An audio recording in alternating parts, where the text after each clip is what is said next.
we can start with our work.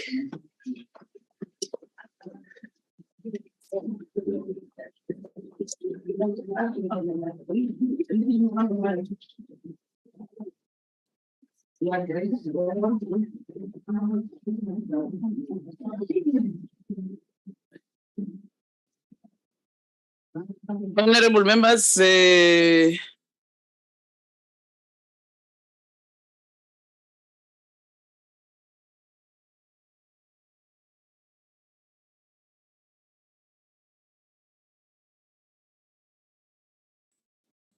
I declare this meeting official from the ANC.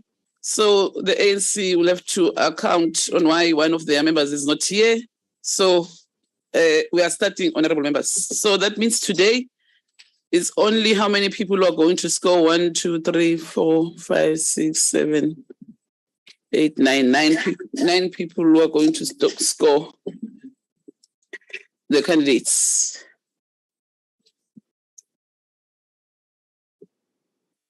What is wrong? I'm just saying that the system is not on. So I was wondering what is happening. Nelisa, just go tell the guys that you are starting.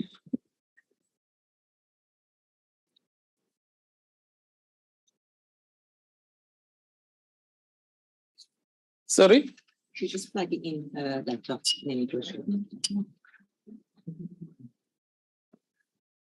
So the person who's delaying us is you.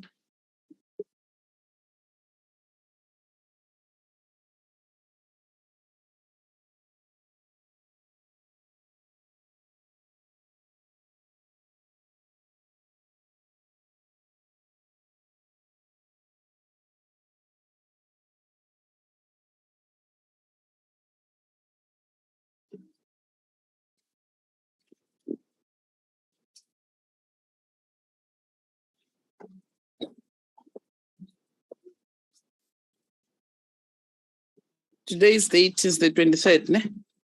Yes. So today we are interviewing the last candidates. And then next week we'll be deliberating on our report.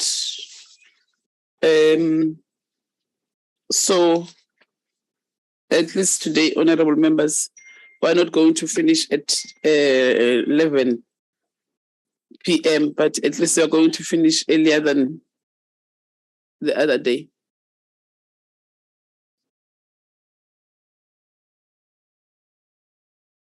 Score sheets? You don't have them? Can't the other guy was giving them score sheets. Want to jump in then?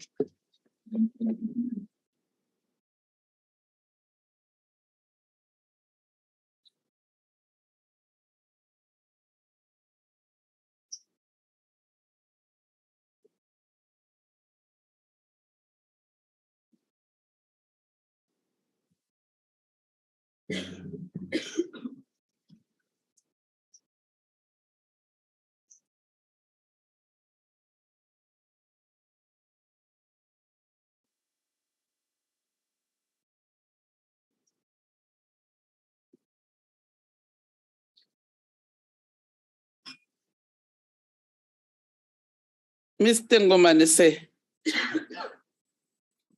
good morning.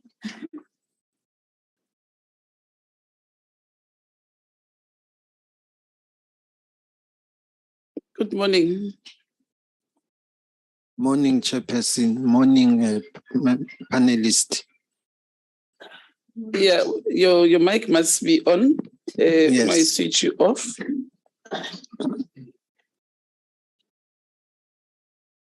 Did you get the copies, Floriane? Yes.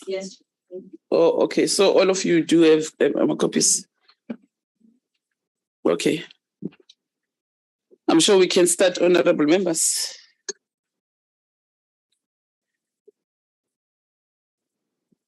Dr. Tembe, you're welcome.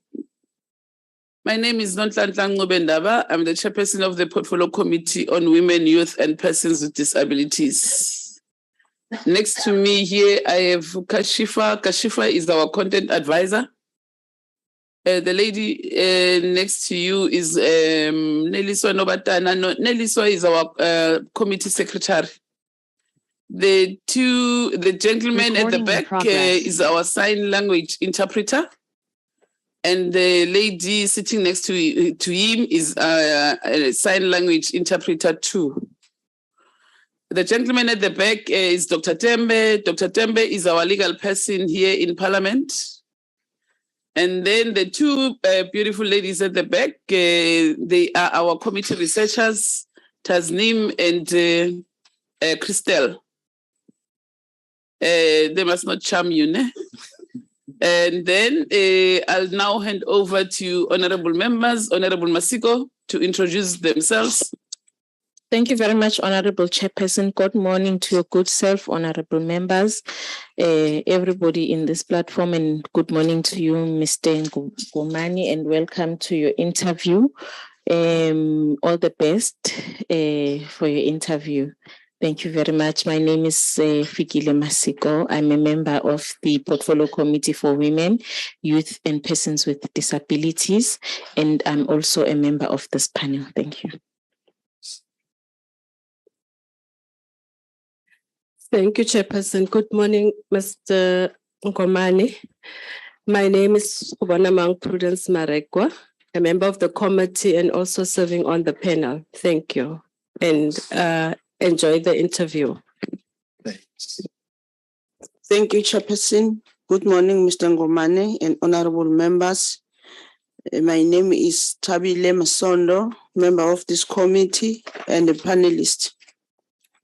Feel free, we are at home. Yes. Morning, honorable colleagues, and morning to yourself. How are you? My name is Carol Piri. I'm a panelist. Good luck, and we wish you all the best. Morning, Babu Ngomane. My name is Magdalena Tutuzile Hlengwa, a member of Committee of Women, Youth and Persons with Disability, and also a member of the panel. Thank you. Thank you. Good morning, Chair. Good morning, honorable members. Good morning to the team and the staff that is here. My name is Leolam Piti, and I'm a member of this committee. Good morning. My name is Nazli Sharif, member of the Portfolio Committee. Ngibingelele Chair. Ngibingelele Mnumzane uBongani Ngomane wamukelekile eParliament. Hope ukuthi uhambe kahle. Okay. Bakuphathe kahle. Okay. Anyway, igama lami nguNtokozo wakaHlonyana. Ngimember yale committee, ngibuye futhi ngizoba part of abantu bala ekhaya be panelist. Good luck. Engathi zonke izinto zingahamba kahle, siyabonga. Asbonga, honorable members, Mr. Ngomane, you must try to raise your voice because if you speak soft, we won't hear you. The first question, let me tell you first, the house rules or principles. You will be with us for 45 minutes. It can be more than 45 minutes due to members asking you questions and follow-up questions. So you must prepare yourself. The first question is it's about yourself. Tell us about yourself. Who are you? Where are you coming from? So that and why did you apply for this position? Over to you. Thank you very much, Chairperson. Good morning, honorable members and panelists. My name is Bongani Ngomane. I hail from Gauteng. I've got extensive experience in the public service. It's more than 2 decades. I started my career in the local government as a community representative, a councillor. I'm one of the councillors who started Ekurhuleni Metro as a member of the mayoral committee, the first mayoral committee for Ekurhuleni. Then I decided to change careers from being a public representative to be a bureaucrat. Then in 2002, I joined Gauteng provincial government as a director responsible for property management, specifically vacant land. Then I moved to Department of Social Development. I was responsible for regions and institutions as a chief director. In that portfolio, I had more than 3,000 staff members, directly or indirectly, so interacting and reporting to me. However, now I have moved to head the stakeholder relations of the department, research, policy development, and quite recently they added the element of communications and media in that portfolio. So in a nutshell, I've got extensive experience in management, strategic leadership, monitoring and evaluation, stakeholder management, events management, and policy development and implementation. Those are the skills I have. I also have got good academic background in respect of junior degree honors and masters. I enjoy working in the public service. I enjoy serving my country, and I enjoy interacting with different communities. My strong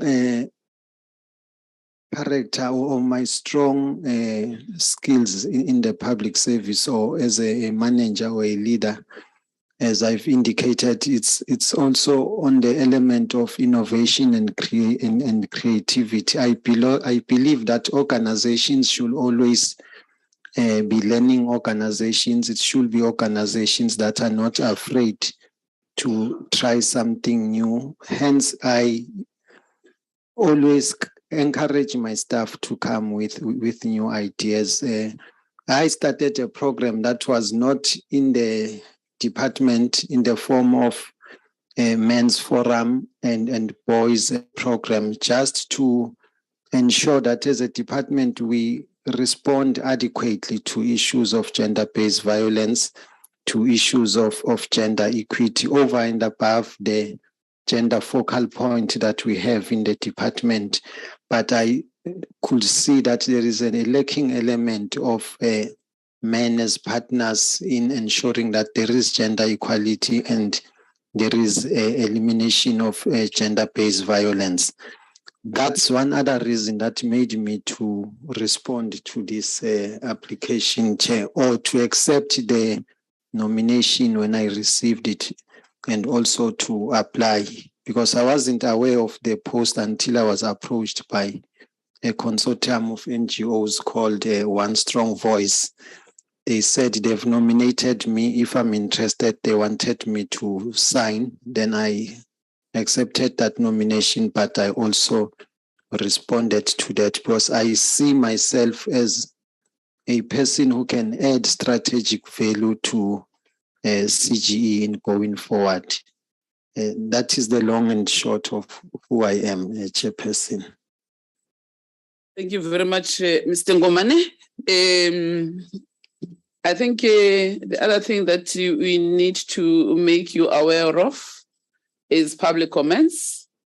We, as the Portfolio Committee, we also invited public comments from civil society organizations and the public at large. So unfortunately, from the public comments that we got, there was no negative or red flag raised in your name. And Outer said they don't find anything in the social media about you. So we're giving you this feedback so that you know all the candidates that were coming here. We were telling them what public comments did we receive, whether they are positive or they are negative. We did tell them. So if there's nothing negative or a red flag in your name, we also share that information with you, and we tell you who wrote about you. So in terms of the report that we have here, it's Outer who says they didn't find anything in the social media about you. So for us, it's not a train smash. If there's nothing they found about you in the social media, in fact, we don't even know how do they source their information, but they say social media. So till we're fine. Okay, let's go to the next question. I'll take honorable members, Honorable Masiko, Honorable Mpiti, and Honorable Boni. Thank you very much, Honorable Chairperson, and thank you, Mr. Ngomani, for your introductory, your answer to the first question. The Commission on Gender Equality is a Chapter 9 institution which is established with the view to strengthen constitutional democracy. What is your understanding of CGE's mandate, powers, and functions in terms of the Constitution and its enabling legislation? That's the first part of the question. The second part is, what is your understanding is the role of a commissioner in CGE? Thank you very much. Thanks a lot, Member Masiko. My understanding of CGE mandate is that it's derived from Chapter 9 of the Constitution of the Republic of South Africa, as you have indicated. And that means CGE is expected to operate in an unbiased way, without fear or favor, and to conduct its work in good faith. So that is the element of Chapter 9. But over and above that, it means it's a totally independent institution that only reports to the President and to the National Assembly. It's not attached or an extension of government, but one or the other, it's independent. So the only link that it has with the state or government, it's in respect of its reporting and funding, because the budget is dependent on it. In fact, there was some time where there were debates to say, how can Chapter 9 institutions be independent if their source of funding, which is main, it's basically government? So I know that at some stage there were people who were saying they should source their own independent funding. But be it as it may, now they are dependent on government. That is the aspect of Chapter 9 and the mandate of CGE. Then in respect of its powers and functions, they are also found in the CGE Act of 1996. Basically, the functions and the powers of CGE, it's that it can conduct investigations on individual or institutions or organizations. It has got the mandate also to conduct research to advance gender equality or equity in the country. And I must say that function so far, according to my observation, CG is doing very well on the element of research. But also it is given a mandate to ensure that it develops educational program to empower communities on issues of gender equality, but also to lobby and to advocate on issues of gender. Then another element of it is that CGE is expected, as I've indicated, to report to the president. Therefore, they are expected to compile reports on their work or generally in the country on the state of gender issues. But also they are expected to interact with international conventions or agreements on issues of gender and equality and to advance those agreements or conventions. So that is the long and short in respect of the CGE mandate. In respect of the responsibilities of commissioners, first, it's that they are expected to give strategic direction to the CGE and generally to the country on issues of gender equality, but also to influence and come up with policy directive and direction in the country on issues of gender equality, and also to hold private public sector accountable. They are also expected to ensure accountability in any other institutions in the country on issues of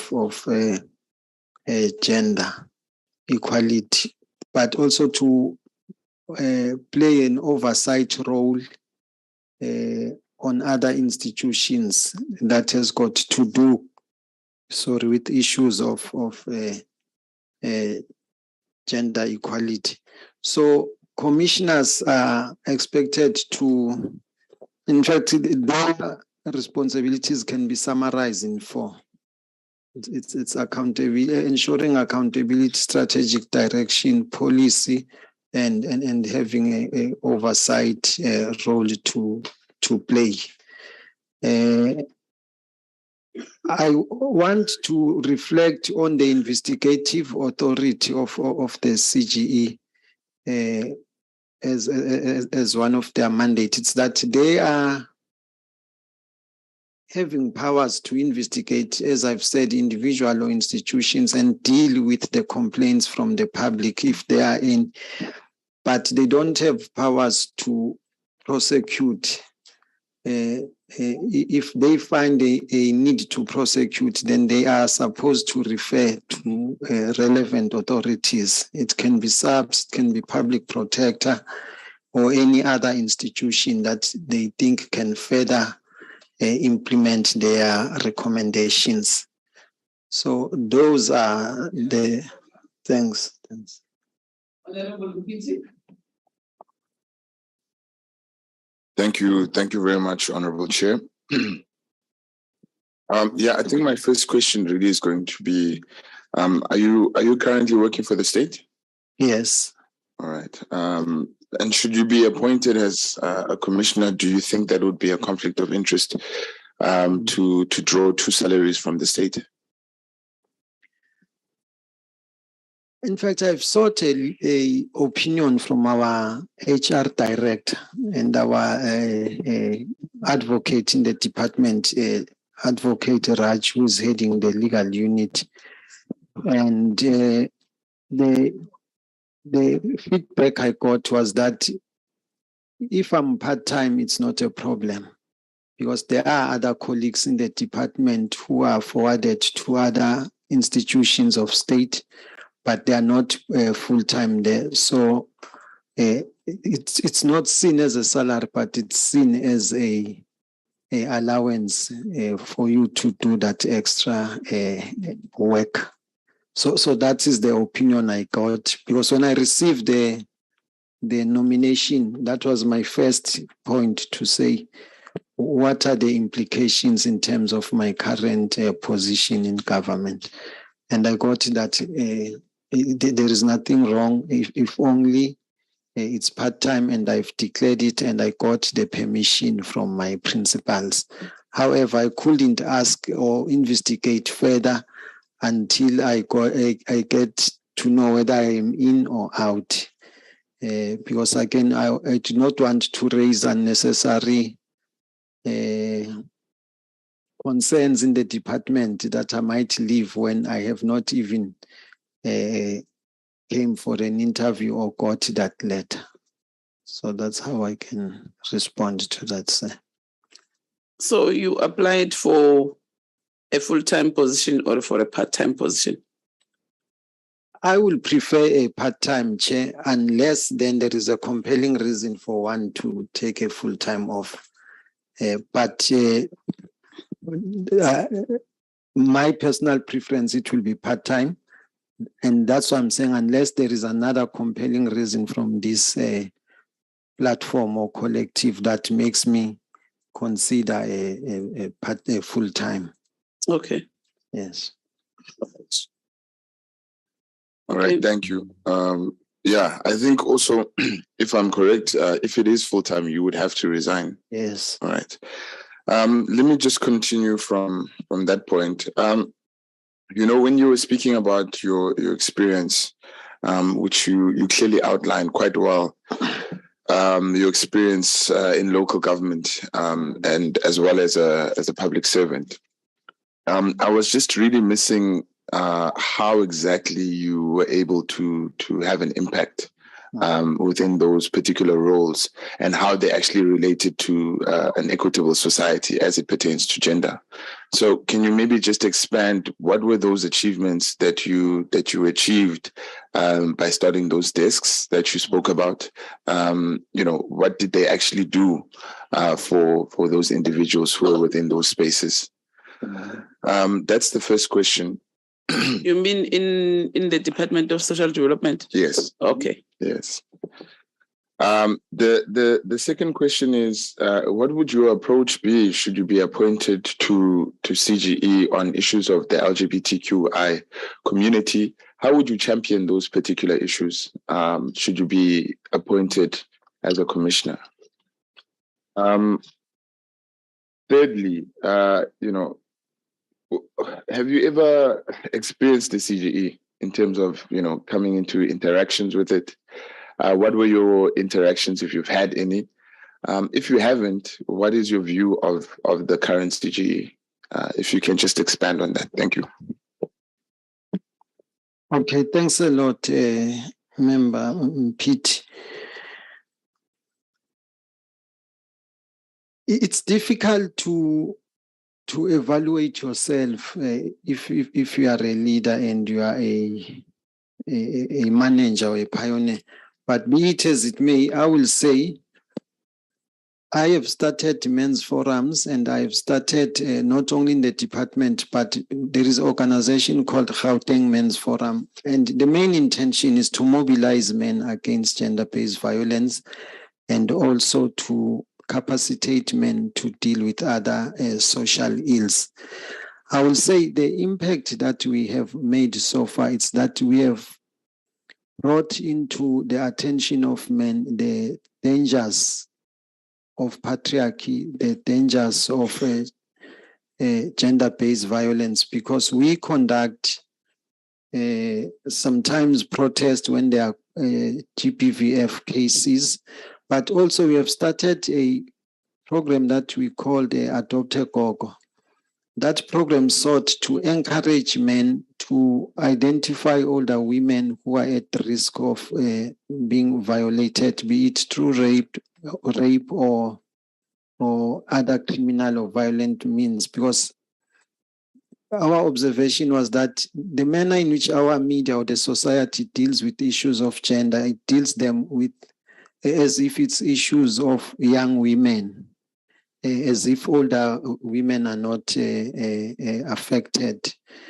So we've organized men. We started with more than 100 men, but unfortunately, because those are volunteers, the number has now dropped to 54 who are adopters, who have adopted gogos, who are working with older people in the society. But also we have managed to brought to the media the idea and the view that gender issues are not women and girls issues, but gender issues are issues of men, boys, and LGBTQI sector, as you are saying. So we also succeeded through those initiatives, but in that one, I'm also part of the broader collective rather than an initiator, to have what we call a men's parliament, so that then men views on issues of gender are also clear. They are also seen as partners against the second pandemic that is affecting the country. But we always say from the school of thought that I come from that it is the public and the history that should evaluate you rather than yourself if you are a leader or a manager. Then, in respect of the interaction or exposure to CGE, yes, I've got instances where I worked with CGE. They will invite us in their workshops. We will also invite them in our meetings or workshops, especially, Chairperson, during the COVID-19 lockdown. We started seminars because we got reports that gender-based violence was increasing during lockdown. And we said we need to do something also as partners against gender-based violence. So we started webinars. They were also coming there. I remember, I think it was Commissioner O'Hara. Yeah, O'Hara, I think it's her name. She used to participate there. There was also another lady who is a training officer from CGE. She used to also participate there. In interacting with them, they were professional. They were informative, so I couldn't really pick up anything that wasn't good. But in reading in the newspapers about the organization as CGE, unfortunately, I could see that there were issues of team spirit lacking, the issues of unity lacking, and I'm saying this with greatest respect, but also issues of clear strategic direction or leadership were also there. But in a whole, I also watched very close how they celebrated their, I think, 20 years of existence, if I'm not mistaken. I watched very close. And I was saying to myself, more could be done in celebrating this. Then on the issue, oh, sorry. Sorry.